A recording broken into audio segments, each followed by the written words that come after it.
Fala pessoal, tudo bem? Mais um vídeo da TV Coyote no ar e o assunto é a pior e mais extensa seca já registrada no Brasil. De acordo com dados do INMET, o Instituto Nacional de Meteorologia, quase 200 cidades do Brasil estão com uma umidade relativa do ar inferior a 20%, que é a umidade relativa do ar do deserto do Saara, para ter como referência. O ideal é 60%. Tá muito abaixo do ideal. E tá assim há vários dias já. Em algumas dessas cidades, a umidade relativa do ar é de 6, 7, 8%. Tá? Lembra do deserto do Atacama, no Chile, que habitualmente é o local com menor umidade da Terra. Bom, gente, chega em todos os estados, o problema ele é generalizado, ele é menor, evidentemente, por exemplo, em cidades litorâneas, mas os municípios com os piores índices estão localizados no Mato Grosso do Sul, em São Paulo, no Distrito Federal, em Goiás e também em Minas Gerais. Gente, por que isso está acontecendo? Está acontecendo porque não chove, tá? Não chove. Em todos os estados brasileiros, com exceção do Rio Grande do Sul, a gente está registrando o pior período seco já visto.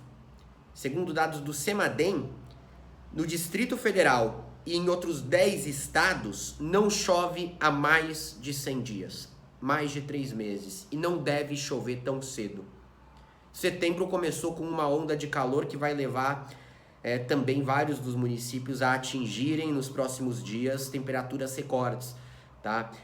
Então, gente, soma os dois fatores, falta de chuva e temperatura alta, a umidade se dissipa e a gente tem índices absurdos como esse em um número tão grande de lugares. Tá? A origem direta disso, ela vem ali de bloqueios atmosféricos. Esses bloqueios atmosféricos, eles impedem, né, o avanço de frente fria, e sem frente fria não tem chuva. E é evidente, por trás, né, desse grande número de bloqueios atmosféricos, da forma como tudo está se configurando, tem ali a questão das mudanças climáticas. Não à toa, cenários radicais como esse, eles vão se tornar cada vez mais comuns, já estão se tornando cada vez mais comuns. Tá bom, gente? Mas não basta, né? Não é só o ar seco. Junto com a falta de chuva, além do ar seco, temos também a questão das queimadas e da poluição do ar. Quem mora numa grande cidade provavelmente vai abrir a janela e vai ver o céu cinza, porque soma, né, a poluição gerada pela circulação dos automóveis nas grandes áreas urbanas com a de queimadas. Mas até mesmo em cidades do interior menores, a fumaça das queimadas é tão presente que os índices de poluição do ar estão muito altos. Olha, na Amazônia Legal está sendo registrado o maior número de focos de fogo em 19 anos. A gente teve queimadas colossais na Amazônia ao longo dos últimos 5, 6 anos. Várias, muito pesadas. Essa está sendo pior. A gente também tem muitos focos de incêndio aparecendo já há algumas semanas no interior de São Paulo, Goiás, Mato Grosso e Mato Grosso do Sul.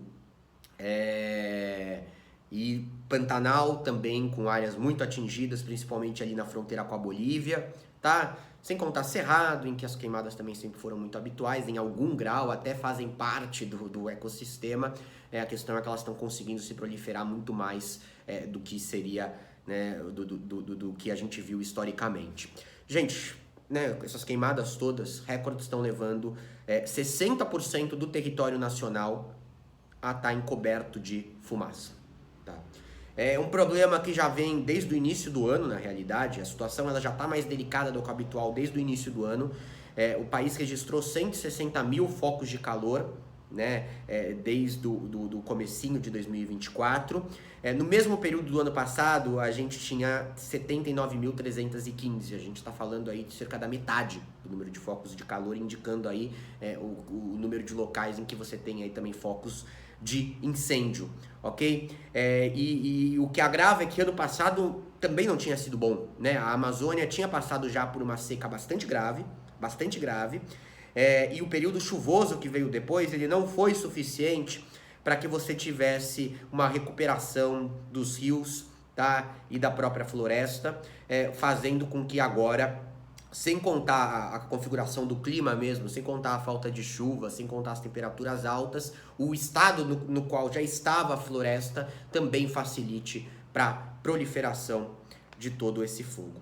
Ok, gente? Com relação à poluição do ar, né, a gente teve até aí proliferado muito na imprensa dados do IQAR, que é uma empresa suíça de tecnologia, que tem um site sobre comparativo de qualidade do ar. São Paulo estava oscilando junto com uma cidade do Paquistão no topo do ranking, que inclui 120 grandes cidades. Então saiu muita manchete, São Paulo, cidade mais poluída do mundo. Vamos ter uma cautela aí, tá? Porque o IQAR dessa empresa suíça, como eu falei, reúne só 120 grandes cidades.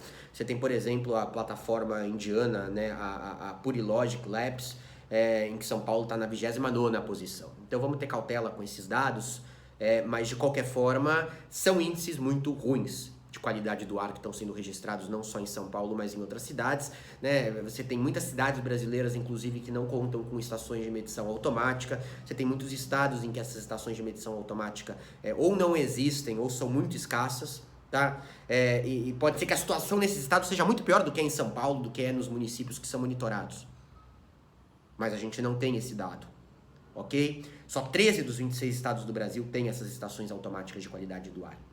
Gente, então é isso, é o combo da catástrofe, tá? Falta de chuva, calor, mais queimadas muitas vezes criminosas, né? Se aproveitam, né, desse momento para conseguirem botar fogo e depois plantar, depois fazer grilagem de terra, essa coisa toda. Esse cenário todo se juntando, a gente tem essa catástrofe que é de baixa umidade e altíssimo índice de poluição, fumaça por todo lado, fumaça inclusive que está para chegar na Argentina, né, na capital Buenos Aires, está para chegar em Montevidéu e já está também aí sem um problema muito grande em outros países latino-americanos. E vai piorar nos próximos dias, tá? Vai piorar porque não há previsão de chuva em boa parte dos lugares onde já não está chovendo para os próximos dias e há uma tendência em vários locais também desse aumento de temperatura. E aí o efeito vai ser completamente colossal. Porque percebam o seguinte, se o fogo parasse agora, a coisa já ficaria muito complicada. Porque você tem aí com a onda de calor e a falta de expectativa de frente fria e de chuva, a fumaça permanecendo, tá? Não sendo dissipada. O problema é que nem sequer parou o fogo. O fogo continua e pode se agravar.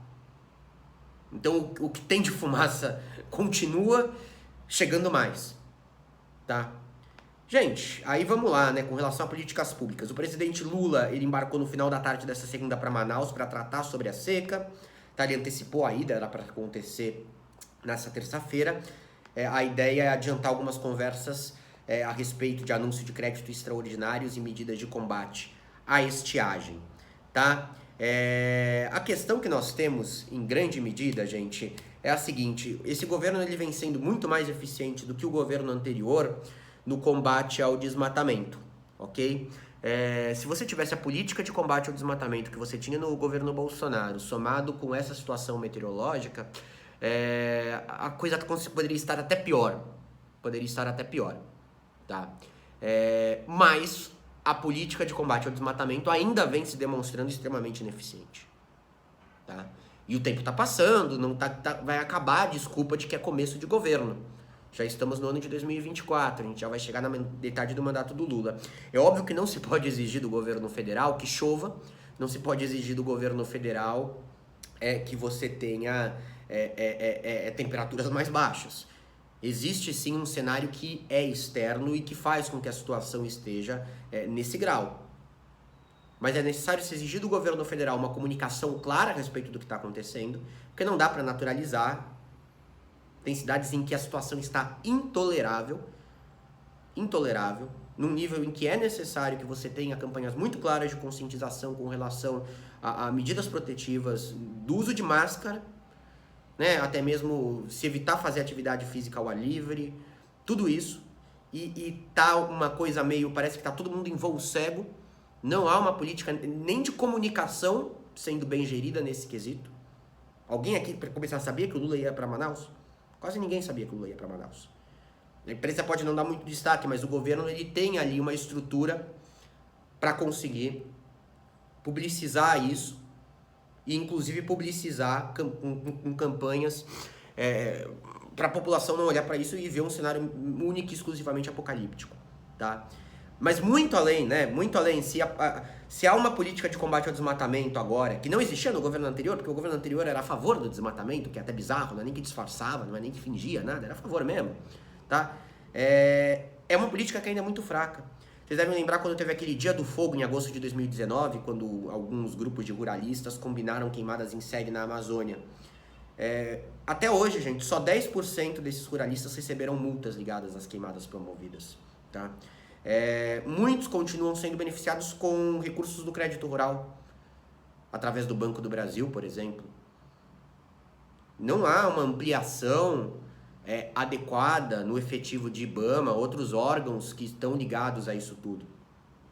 Suficiente diante de uma situação que está piorando e que vai piorar ainda mais com o passar dos anos. O contexto do ponto de vista climático vai ser muito pior. Vai ser muito pior. Então, você precisa ter uma expansão contínua da estrutura de combate ao desmatamento. Isso não está acontecendo na velocidade que deveria acontecer. O que está se colocando agora, que nem isso tinha, é paliativo. Tá legal? Então, eu acho uma situação muito delicada. E vai ser pior, provavelmente, talvez ano que vem, talvez no outro, vai ser pior a curto prazo. E vão ser esses contrastes, enchentes no Rio Grande do Sul de um lado, um inverno muito rigoroso em alguns municípios, e de repente um calor colossal, sem chuva, altíssima umidade do ar, se somando a queimadas que elevam os índices de poluição, que junto com a baixa umidade do ar é uma catástrofe de saúde pública, inclusive, tá? Então, na minha opinião, deixa muito a desejar a forma como essa crise está sendo gerenciada. Muito a desejar. É preciso reprimir com muito mais veemência o desmatamento ilegal, que do ponto de vista até da indústria agrícola é algo, né? É uma coisa atrasada, até do ponto de vista da indústria agrícola como um todo. Né? A produção nacional acaba saindo afetada com isso. Mas veremos, gente. Eu vou atualizando vocês, provavelmente ainda ao longo dessa semana, com relação a essa situação, tá? Qualquer momento estou de volta. Grande abraço a todos e até a próxima.